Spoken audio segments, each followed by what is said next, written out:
స్తోత్రములు. ప్రభువైన యేసుక్రీస్తు వారి నామమున మీ అందరికీ ఉదయకాల శుభాలు.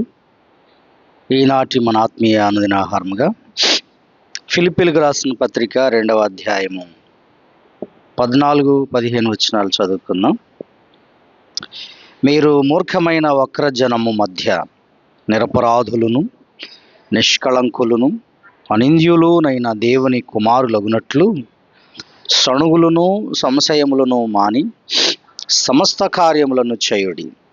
అటు జనము మధ్యను 16వ వచనం కూడా, అటు జనము మధ్యను మీరు జీవవాక్యమును చేతపట్టుకొని లోకమందు జ్యోతుల వలె కనబడుచున్నారు. చదవబడిన ఈ వాక్య భాగంలో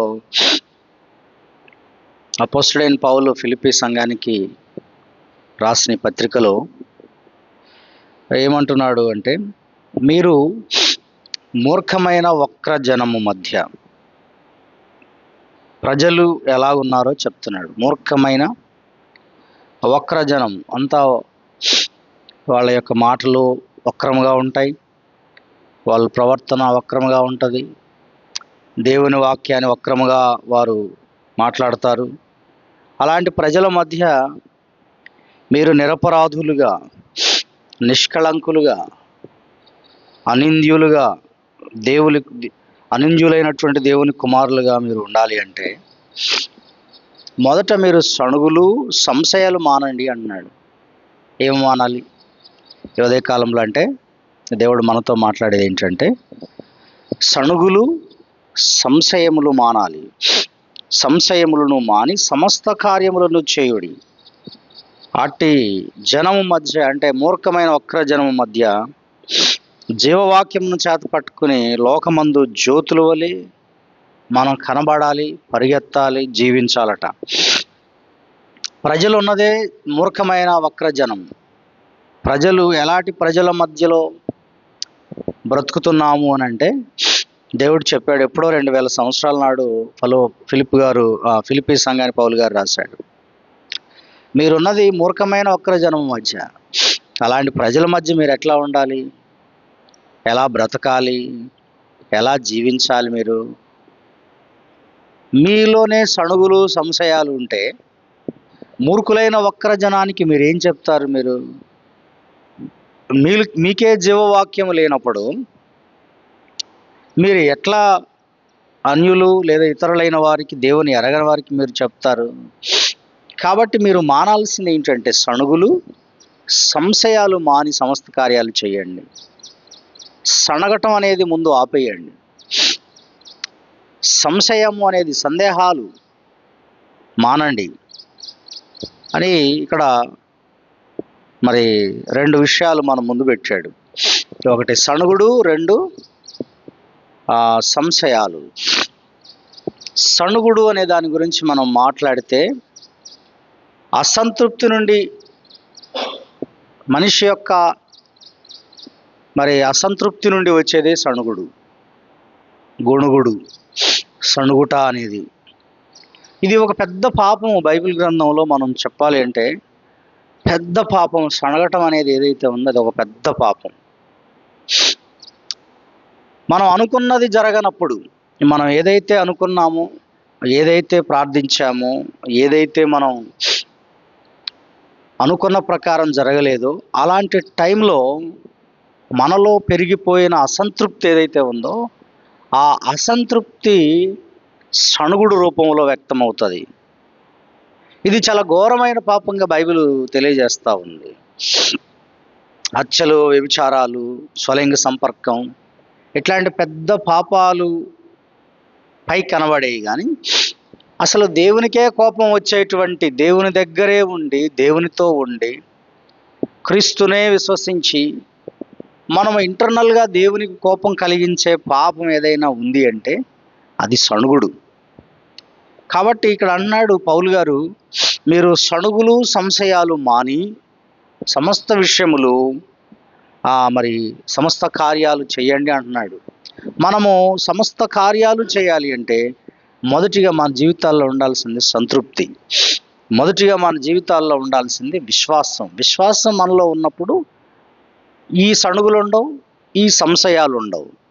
కాబట్టి ఎక్కడో లోపం ఉంది మన జీవితాల్లో, మన ఆత్మీయ జీవితంలో. సణుగుడు రావటానికి గల కారణాన్ని గమనించుకుని దాన్ని మనం విడిచిపెట్టాలి. సణుగుడు గురించి పాత నిబంధనలోనేమి క్రొత్త నిబంధనలోనేమి ఒక 30 పర్యాయాలు పైబడి పేర్కొనబడింది. అంటే చాలా ఎక్కువ సమయం ఇది 100% ఇది కూడా 30%గా పరిగణిస్తే అంత అన్నిసార్లు సణుగుడు గురించి రాస్తుంది. ముఖ్యంగా ఇశ్రాయేలీలు ఐగుప్తు దేశం నుంచి వస్తున్నప్పుడు వారి ప్రయాణంలో చాలాసార్లు సణిగారు, ఫిర్యాదులు చేశారు, దేవుడికి ఫిర్యాదులు చేశారు. మోషే మీద సణిగారు, అహరోన్ మీద సణిగారు, దేవుడి మీద సణిగారు. ఇట్లా అనేక పర్యాయాలు వారి సణుగుడు మనకు కనిపిస్తుంది.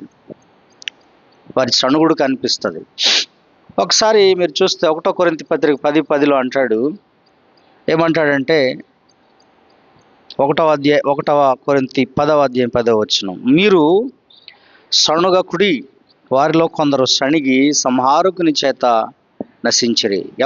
ఎవరు సణిగారు? ఇశ్రాయేలీలు సణిగారు. ఎందుకు సణిగారు? వీరికి ఏం తక్కువైంది? వీరికి ఏం దేవుడు తక్కువ చేశాడు? వీరు ఎందుకు అలా ప్రవర్తించారు అని అంటే, వాళ్ళు అసంతృప్తి పడుతూ ఉండేవాళ్ళు ఎప్పుడు చూసినా కూడా. మేము ఐగుప్తు దేశంలో ఉన్నప్పుడు కుండల దగ్గర మాంసం తిన్నాము, ఇక్కడ మాంసం లేదు. అక్కడ మేము అది తిన్నాము, ఇది తిన్నాము, ఈ అరణ్యంలో మాకు అది లేదు. నీళ్ళ దగ్గర, ఆహారం దగ్గర, ప్రతి చిన్న విషయం దగ్గర వారు సణుగటం ఒక బాధాకరమైనటువంటి విషయం. కాబట్టి మనం ఆలోచన చేసినట్లయితే ఫిర్యాదులు, సణుగులు, సంశయాలు వీరి జీవితాల్లో ఉండటం వల్ల దేవుడు తీర్పు తీర్చాడు. సణుగుడు వల్ల చాలాసార్లు చాలామంది చనిపోయారు. సంహారకుడు వచ్చి చంపేసేవాడు. వీళ్ళు ఎంత దారుణమైనటువంటి మనస్తత్వంతో జీవించినట్టుగా మనం చూడొచ్చు. ఒకసారి మీరు నిర్గమాకాండం 16వ అధ్యాయంలో మీరు చూస్తే అక్కడ ఇశ్రాయేలీలు మారా నుంచి వారు సేనాయికి ఏలీముకు మధ్యన ఉన్నటువంటి సీను అరణ్యానికి వచ్చారు. సీను అరణ్యంలో 2వ వచనం, ఆ అరణ్యంలో ఇశ్రాయేలీల సమాజం అంతయు మోషే అహరోనుల మీద సణిగాను. ఇంతకెందుకు వీరు సణిగారు అనంటే, ఇశ్రాయేలీలు మేము మాంసము వండుకొను కొండల యొద్ద కూర్చుండి తృప్తిగా ఆహారము తినినప్పుడు యెహోవా చేతి వలన ఏల చావకపోతిమి, ఈ సర్వ సమాజమును ఆకలి చేత చంపుటకు ఈ అరణ్యములోనికి మమ్మును అక్కడి నుండి తోడుకొని వచ్చితిరని వారిని అడుగగా, ఏమంటున్నారు ఇక్కడ? మేము ఐగుప్తులో ఉన్నప్పుడు కొండల యొద్ద, అంటే ఎంత పెద్ద పెద్ద కొండలు పెట్టుకుని వారు కొండల దగ్గర వండుకున్నారో తెలియదు, కానీ కొండల దగ్గర మాంసాన్ని వండుకొని తిన్నారు. ఇప్పుడు ఇక్కడ ఏం తక్కువైంది వీళ్ళకంటే, మాంసం లేదు, ఆహారం లేదు, చచ్చిపోతామేమో, మేము మా పిల్లలు చనిపోతారేమో అని వ్యతిరేకంగా అరణ్యంలో, ఈ సీను అరణ్యంలో మోషే అహరోనులకు వారికి విరోధంగా సణిగారు. దేవుడు అన్నాడు, నేను విన్నానయ్యా వీరి సణుగులు, మోషే అహరోను వీళ్ళ సణుగులు నేను విన్నాను. సరే, వారు సణిగారు కాబట్టి వారి సణుగులను బట్టి కాదు కానీ నేను వారికి ఆహారం ఇస్తాను.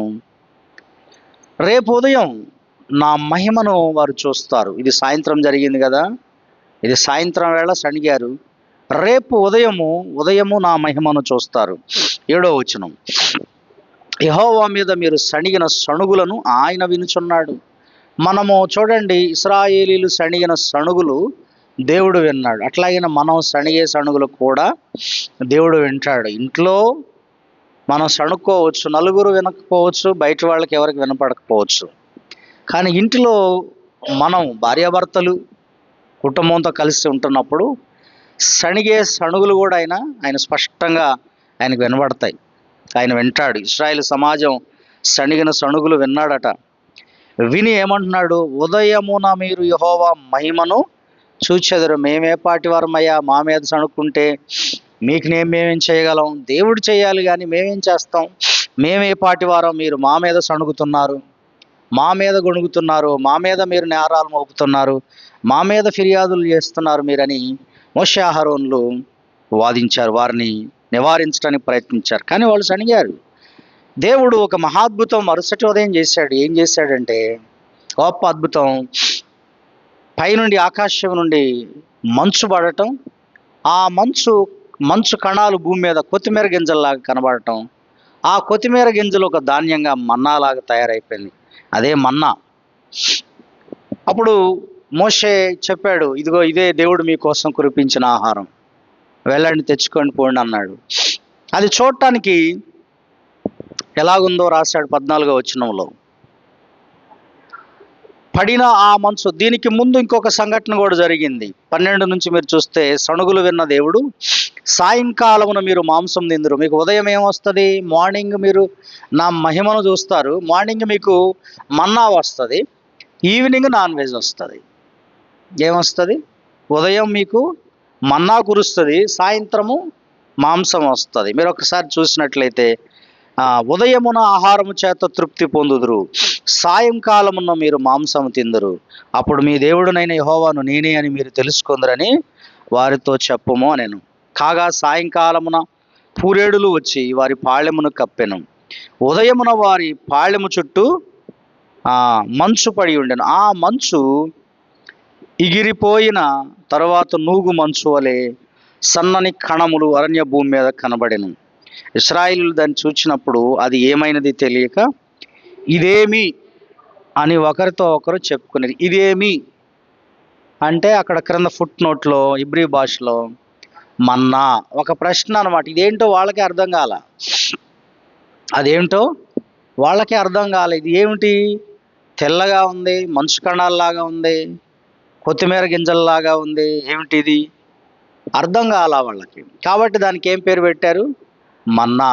దేవుడు ఆకాశం నుండి ఆ మంచులో గుండా దేవదూతలు తినే ఆహారాన్ని దేవుడు వారికి కురిపించాడు. దేవదూతల భోజనం అని మరొక చోట రాసి ఉంటుంది అది.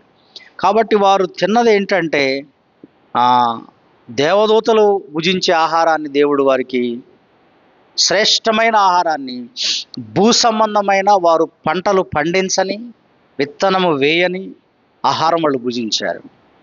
దేవుడు ఎంత ప్రేమ గలవాడంటే, మనిషి సణుగుడుకు గొణుగుడుకు ఆయన చాలా బాధపడతాడు.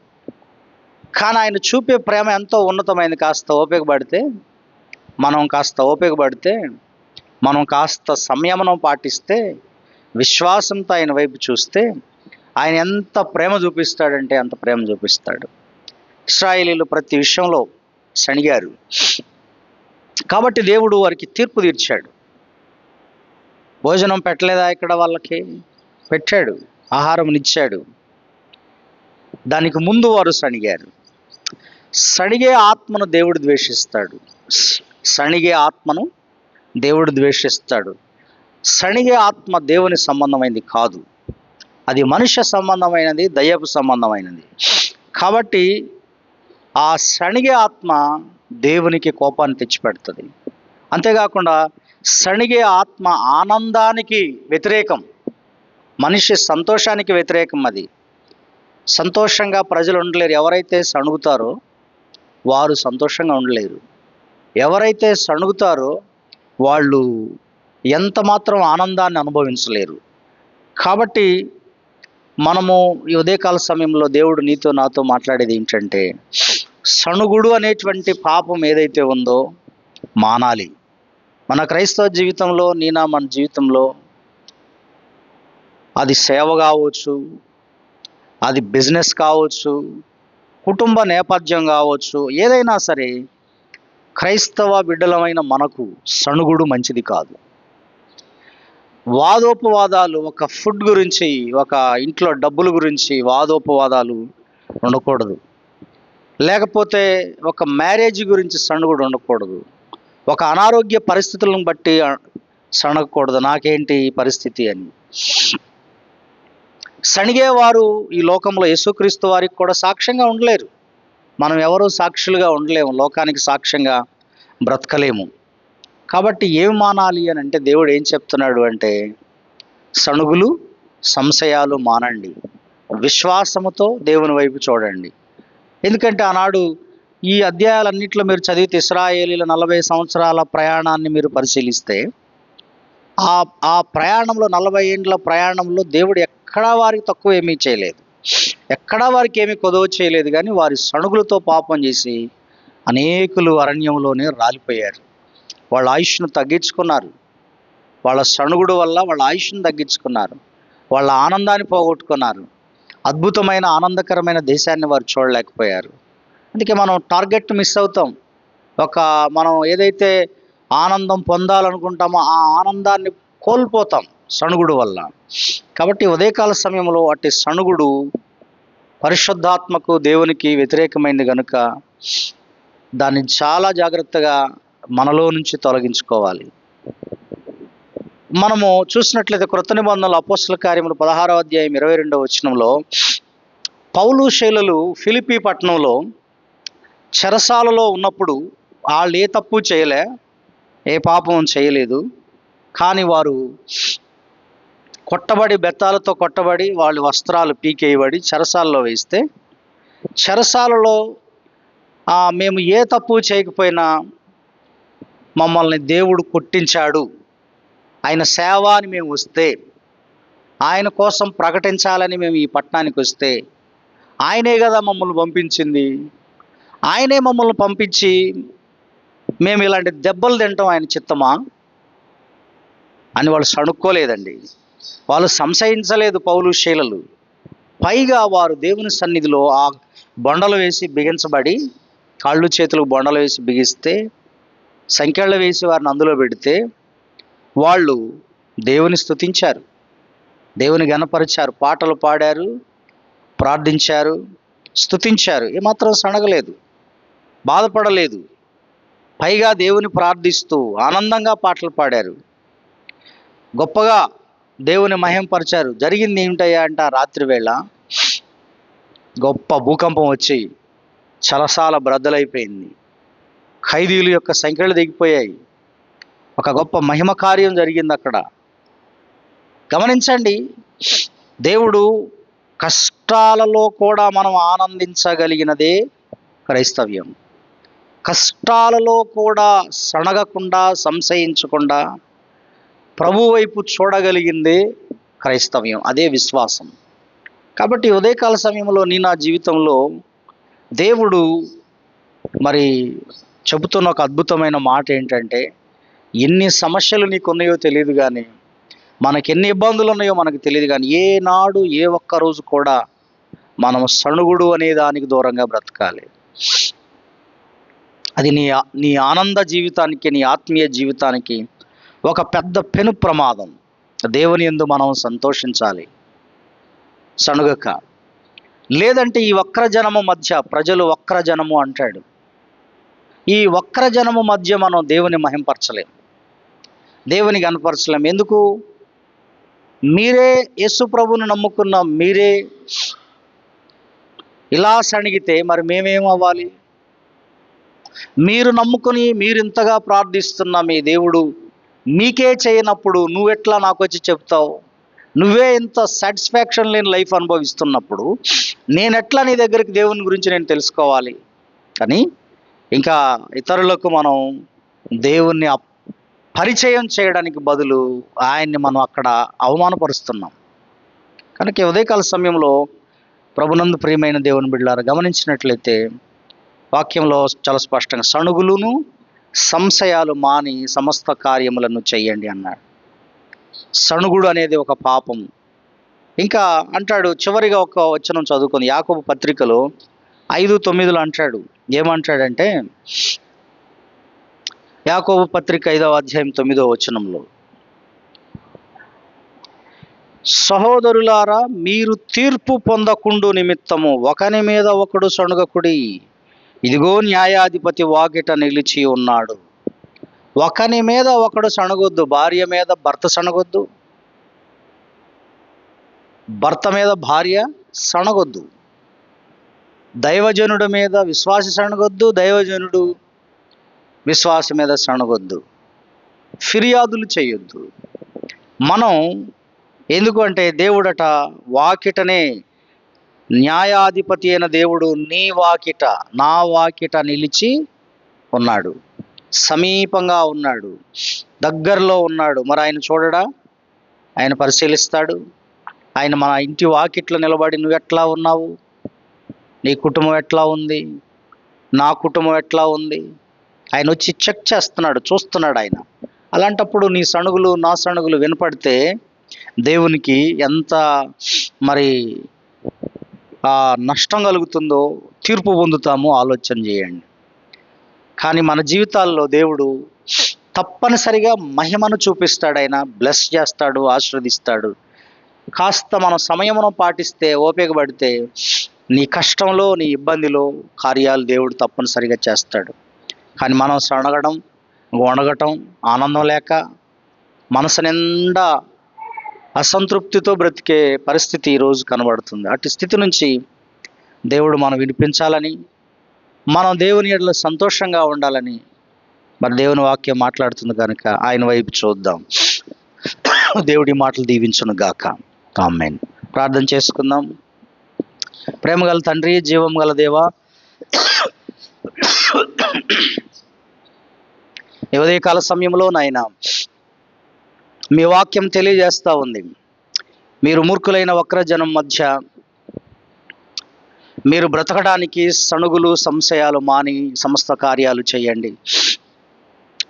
ఇలాంటి ప్రజల మధ్య మీరు జీవవాక్యమును చేత పట్టుకుని జ్యోతుల వలె మీరు కనబడాలి అని ఫిలిప్పీ పత్రికలో మేము చదువుకున్న మాటలు ప్రభువా, వాటిని బట్టి స్తుతిస్తూ ఉన్నాం. పరలోక తండ్రి, నీవెంత నమ్మదగిన వాడవు. ఇశ్రాయేలీలు ఎన్నిసార్లు వారు సణిగినా, ఎన్నిసార్లు వారు గొణిగినా వారికి ఆహారం ఇవ్వడం మానలేదు. వారికి నాయన మీరు అంత సణిగినా, వారు అంత విసికించినా వారికి ఆహారం ఇచ్చారు, వారికి నీళ్ళు ఇచ్చారు బండలో నుంచి. అనేక అద్భుతాలు, పగలు ఎండ దెబ్బ తగలకుండా మేఘస్తంభం, రాత్రి వేళ అగ్నిస్తంభాన్ని వారికిచ్చి అద్భుతంగా వారిని నడిపించిన దేవుడు అయ్యా. కానీ సణిగిన ప్రజలు నశించిపోయారు. సంహారకుని చేత మరణం వచ్చి వారు నశించిపోయారు. ఈ రోజున మా జీవితాల్లో తండ్రి అయ్యా, నీవు చూపించే ప్రేమకు, నీవు చూపించే కనికరముకు మేము వ్యతిరేకంగా ఏం చేశాడు దేవుడు అని మేము సణుగుతూ, మీ కార్యాలను తప్పుపడుతూ సంశయించే ఈ పాడు బుద్ధి నాలో మాలో నుంచి తీసివేయండి, కృప చూపండి. మాలో ఎవరికి ఇటువంటి గుణం, ఈ లక్షణం మంచిది కాదని మరొకసారి నేను ఉదయకాలంలో హెచ్చరిస్తున్నారు. అయితే మీరు అంటున్నారు, రేపు ఉదయము నా మహిమను చూస్తారని చెప్పారు. అవునయ్యా, నీ మహిమను మేము చూస్తాం. కానీ కొంచెం మేము ఓపిక లేని వాళ్ళమై, సమయమును పాటించలేని వాళ్ళమై మేము తప్పు చేస్తున్నాం. మమ్మల్ని క్షమించి సహాయం చేయండి తండ్రి. ఈ ఆత్మ, సణిగే ఆత్మ మీకు వ్యతిరేకమైనది. సణిగేటువంటి ఈ స్వభావం ఎంత ప్రమాదమైందో నీ గ్రంథంలో నుంచి మేము చదువుతున్నాం. ఇశ్రాయేలీలు నాశనం కావడానికి కారణం వారి సణుగుడే. కాబట్టి నేను అటువంటి దుర్గుణం, అవలక్షణం మాలో నుంచి తీసివేయండి. మమ్మల్ని అందరినీ సరిదిద్ది సహాయం చేయమని, నీ కొరకు సాక్షులుగా బ్రతికిన అలాంటి కష్టంలో కూడా, ఇబ్బందిలో కూడా, దెబ్బలు తిన్నప్పటికీ, బొండలు వేసి బిగించబడ్డప్పటికీ పాటలతో ప్రార్థించి స్తుతించి మహిమపరిచి గనపరిచిన పౌలు శీలల వలె మేము కూడా ఎటువంటి పరిస్థితుల్లోనైనా నిన్ను స్తుతించే భాగ్యం మా అందరికి ప్రసాదించమని, గణపరిచే భాగ్యం మా అందరికి దయచేయమని యేసుక్రీస్తు వారి నామములో ఈ ప్రార్థన అడుగుచున్నాము తండ్రి. ఆమేన్.